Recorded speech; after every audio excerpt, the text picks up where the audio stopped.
Shalom, salam berkat dari kami untuk pendengar sekalian. Saat ini pendengar akan diberkati dengan program Hari Ini Harinya Tuhan bagian yang ke-8. Sebuah program rohani tentang doktrin Alkitab yang menolong kita untuk semakin tertanam dalam kebenaran firman dan bertumbuh dalam kemuliaan. Bersama hambanya, Pendeta Gilbert Lumoino, STH. Banyak orang merasa doktrin Alkitab sebagai sesuatu yang membingungkan. Tetapi tahukah saudara bahwa doktrin Alkitab intinya adalah memahami Alkitab dengan benar, dengan pemahaman yang sistematis, sehingga kita terus dapat tertanam di dalam kebenaran firman, sehingga kita terus bertumbuh di dalam kemuliaan Allah. Buka hati saudara sekalian untuk menerima berkat-berkat firman-Nya hari ini. Hamba Tuhan adalah pribadi yang dikasih Tuhan, karena seorang hamba Tuhan bukan soal di mana dia bekerja. Ada banyak orang yang pikir, kalau bekerja di kepemerintahan namanya pegawai negeri, kalau bekerja di swasta ya namanya pegawai swasta, kalau bekerjanya di gereja namanya hamba Tuhan. Saudaraku yang kasih dalam Tuhan, hamba Tuhan bukan soal apa yang dikerjakannya, tetapi lebih daripada hamba Tuhan itu soal mengapa dia mengerjakan sesuatu. Ketika kita mengerjakan segala sesuatu seperti untuk Tuhan, ketika kita mengerjakan segala sesuatu karena kita sadar kita berhutang sama Tuhan, kita sudah ditebus dari segala dosa kita, berarti kita harus melakukan yang benar, kita mengerjakan apapun untuk menjadi saksi Tuhan, maka dapat saya katakan bahwa kita adalah hamba Tuhan. Dan hamba Tuhan adalah pribadi yang dikasih Tuhan, karena dia hidup bukan lagi untuk dirinya, dia hidup bukan lagi untuk keuntungannya, dia hidup bukan lagi untuk kepentingannya, tapi seorang hamba Tuhan adalah seorang yang hidup yang pertama untuk perluasan pekerjaan Tuhan, yang kedua untuk meninggikan nama Yesus, yang ketiga untuk menolong jiwa-jiwa, dan yang keempat untuk membawa jiwa-jiwa kembali kepada Tuhan. Haleluya. Saudaraku yang kekasih dalam Tuhan, saya simpulkan hamba Tuhan dengan karakter seperti itu adalah pribadi yang dikasih Tuhan. Itu sebabnya sebagai hamba Allah saya mau ingatkan kepada rekan-rekanku hamba Tuhan, ingat Tuhan bertanggung jawab penuh. Karena sebagai hamba Tuhan, kita adalah pribadi yang dikasih Tuhan. Karena itu berani saya katakan bahwa hamba-hamba Tuhan yang pertama tidak boleh khawatir dan bimbang. Kalau kita menyebut diri kita hamba Tuhan, lalu kita khawatir, kita bimbang, maka buat saya itu gak cocok sama sekali. Sebutan itu gak pantas untuk kita kenakan. Kenapa? Karena kalau kita sebut diri kita hamba Tuhan, berarti Tuhan yang bertanggung jawab. Kita di rumah punya pembantu, iya kan? Buat setiap saudara yang punya pembantu, maka saudara perhatikan, ingat yang pertama, pembantu bukan hamba, karena pembantu adalah penolong. Hamba adalah servant. Hamba adalah seorang yang bisa diperintah seenaknya, sementara pembantu adalah pembantu, penolong. Nah, saudaraku yang kekasih dalam Tuhan, tetapi kalau saudara lihat pembantu saudara masuk ke rumah saudara, ya kan, hanya membawa beberapa potong pakaian di tasnya. Dia tidak bawa sabun, dia tidak bawa sampo, dia tidak bawa tempat tidur, dia tidak bawa wajan, dia tidak bawa minyak, ya kan? Kenapa? Dia cuma pikirkan barang-barang pribadi dia. Dia tahu persis kalau dia tinggal di rumah orang semuanya akan disediakan. Itu hamba manusia saja, nggak perlu khawatir. Itu bukan lagi hamba, itu cuma seorang pembantu, lebih tinggi sedikit dari hamba. Ini hamba, kita ini hambanya Tuhan. Hak kita sudah terjual di bawah kuasa dosa. Yesus menebus kita. Buat apa lagi kita bimbang dan khawatir? Kita tahu kok kalau kita hidup buat Tuhan, Tuhan menyediakan segalanya buat kita. Kalau kita menyebut diri kita hamba Tuhan mutlak tidak boleh kekhawatiran bimbang. Yang kedua, hamba Tuhan tidak boleh berharap dan mengandalkan manusia. Kalau kita menyebut diri hambanya Tuhan, berarti Tuhan dong yang tanggung jawab buat kita. Kenapa kita mengandalkan manusia? Kenapa kita berharap kepada manusia? Untuk itu Alkitab bilang, terkutuklah orang yang mengandalkan kekuatannya sendiri. Terkutuklah orang yang mengandalkan manusia. Bukan cuma salah loh, terkutuk. Kenapa? Kalau kita hamba Tuhan, kita hanya boleh berharap kepada Tuhan. dan mengandalkan Tuhan saja. Haleluya. Yang ketiga, seorang hamba Tuhan saya pelajari harus selalu hidup dalam kemurahan tuntunan Tuhan. Artinya begini, seorang hamba Tuhan gak perlu sibuk dengan aduh nanti gimana ya, lalu mulai halalkan segala cara, bahkan mulai berlaku curang, bahkan mulai sibuk dengan kebutuhannya sendiri. Saudaraku yang kasih dalam Tuhan, kalau kita sebut diri kata hamba Tuhan, maka kita hanya hidup dari kemurahan-kemurahan Tuhan. Kenapa? Karena fokus kita hanya untuk Tuhan. Makanya kita bilang cari dahulu kerajaan Allah serta kebenarannya, maka semuanya akan ditambahkan kepadamu. Haleluya. Dan yang keempat saya pelajari, hamba Tuhan harus selalu menyukuri berkat-berkat Tuhan dalam hidupnya. Artinya kalau kita sebut diri kita hamba Tuhan, apapun yang terjadi dalam hidup kita, kita hanya mensyukuri saja, karena selalu berkat Tuhan yang terbaik yang akan kita terima dalam hidup kita.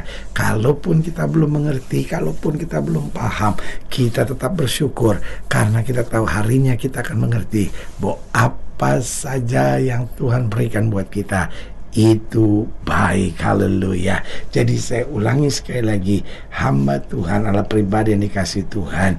Karena sebagai hamba Tuhan, maka Tuhan akan bertanggung jawab penuh.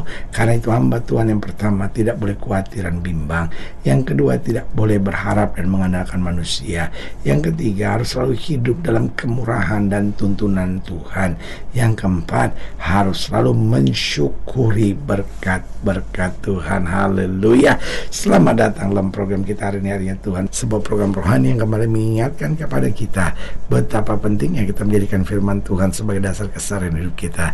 Karena selama kita jadikan firman Tuhan sebagai dasar keseharian hidup kita, langkah-langkah ke depan kita penuh dengan kepastian, kemenangan, berkat, mujizat, dan perkara-perkara besar. Haleluya. Dan dalam program ini kita sedang membahas tentang jangan melalaikan orang Lewi. Orang Lewi pada zaman itu adalah hamba-hamba Tuhan yang menyerahkan hidupnya 100%, keluarga imam. Dan Tuhan peringatkan jangan melalaikan orang Lewi. Nah, ini yang kita mau belajar dalam pembahasan tentang jangan melalaikan orang Lewi dari Ulangan pasal 12, ayatnya yang ke-13, Ulangan 12 ayatnya yang ke-13, terus kita pelajari sampai ayat yang ke-19. Ulangan 12 ayat 13 sampai 19, demikian firman Tuhan. Hati-hatilah supaya jangan kau mempersembahkan korban-korban bakaranmu di sembarang tempat yang kau lihat, tetapi di tempat yang akan dipilih Tuhan di daerah salah satu sukumu, di sanalah harus kau persembahkan korban bakaranmu, dan di sanalah harus kau lakukan segala yang kau perintahkan kepadamu. Tetapi engkau boleh menyembelih dan memakan daging sesuka hatimu sesuai dengan berkat Tuhan Allahmu yang diberikannya kepadamu di segala tempatmu. Orang najis ataupun orang tahir boleh memakannya, seperti juga daging kijang atau daging rusa. Hanya darahnya janganlah kau makan, tetapi harus kau curahkan ke bumi seperti air. Di dalam tempatmu tidak boleh kau makan persembahan persepuluhan dari gandummu, dari anggurmu, dari minyakmu, ataupun dari anak-anak sulung lembu sapimu dan kambing dombamu, ataupun sesuatu dari korban yang akan kau nasarkan, ataupun dari korban sukarelamu, ataupun persembahan khususmu. Ayat 18. Tetapi di hadapan Tuhan Allahmu haruslah engkau memakannya di tempat yang akan dipilih Tuhan Allahmu. Engkau ini, anakmu laki-laki dan anakmu perempuan, hambamu laki-laki dan hambamu perempuan, dan orang-orang Lewi yang ada di dalam tempatmu, dan haruslah engkau bersukaria di hadapan Tuhan Allahmu karena segala usahamu. Ayat 19, perhatikan baik kalimat ini. Hati-hatilah supaya jangan engkau melalaikan orang Lewi selama engkau ada di tanahmu. Lihat saudaraku yang kasih dalam Tuhan, Tuhan seperti titip kepada bangsanya, jangan sampai engkau melalaikan orang Lewi. Jadi perintah Tuhan di sini sangat jelas. Jangan melalaikan orang Lewi, hamba-hamba Tuhan, pelayan-pelayan Tuhan, imam-imamnya Tuhan. Nah, pertanyaannya, bagaimana seringkali kita melalaikan orang-orang Lewi atau pelayan-pelayan Tuhan atau imam-imamnya Tuhan? Yang pertama, dengan membicarakan keburukannya. Saudaraku yang kekasih dalam Tuhan, ada kebiasaan dari banyak jemaat, dia sudah bertobat, dia sudah lahir baru, tapi senang bicara keburukan hamba Tuhan. Loh, memang harus kita tegaskan dulu bahwa hamba Tuhan adalah seorang manusia. Tetapi itu juga bukan berarti hamba Tuhan boleh seenaknya. Itu bukan berarti bahwa hamba Tuhan bisa berbuat sekenanya, semaunya. Saya kan hamba Tuhan, jangan diomongin. Loh, bukan itu juga, saudara. Tapi ada orang yang senang cari keburukan hamba Tuhan. Saudaraku yang kasih dalam Tuhan, urusan hamba Tuhan itu urusan Tuhan. Manusia itu paling cuma bisa ngomongin, manusia itu paling cuma bisa apa sih? Tapi kalau hamba Tuhan mempermainkan Tuhan, Alkitab bilang apa? Jangan kamu sesat, Allah tidak membiarkan dirinya dipermainkan. Selalu Alkitab tekankan, kepada yang guru Tuhan akan mengukur dengan ukuran guru, kepada yang murid Tuhan mengukurkan dengan ukuran murid. Artinya apa? Artinya barang siapa yang diberi banyak akan dituntut juga banyak oleh Tuhan. Jadi kalau seorang hamba Tuhan dihukumnya, dihakiminya dalam kadarnya sebagai hamba Tuhan. Karena itu stop bicarakan keburukan hamba Tuhan. Alkitab bilang apa? Aku tidak akan menjamah orang yang Tuhan urapi. Jadi jangan bicarakan keburukan hamba Tuhan, biar Tuhan sendiri yang berurusan sama hamba-hambanya. Yang kedua, melalaikan orang Lewi, yaitu dengan apa?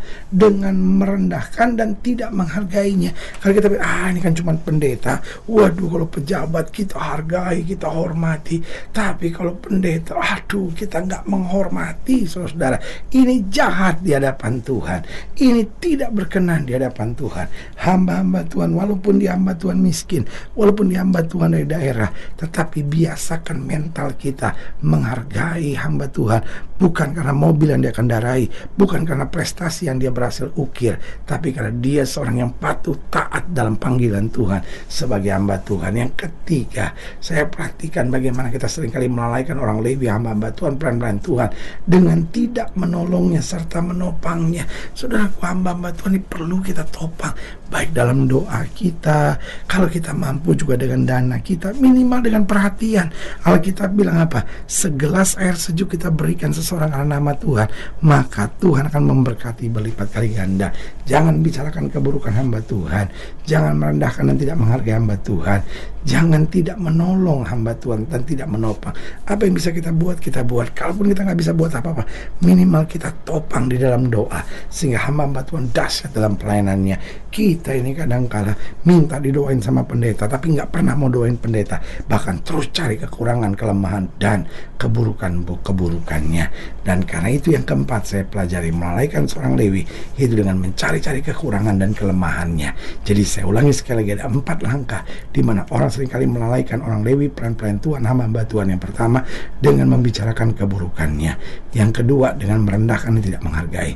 Yang ketiga, dengan tidak menolong serta menopang pada saat diperlukan. Dan yang keempat, dengan mencari-cari kekurangan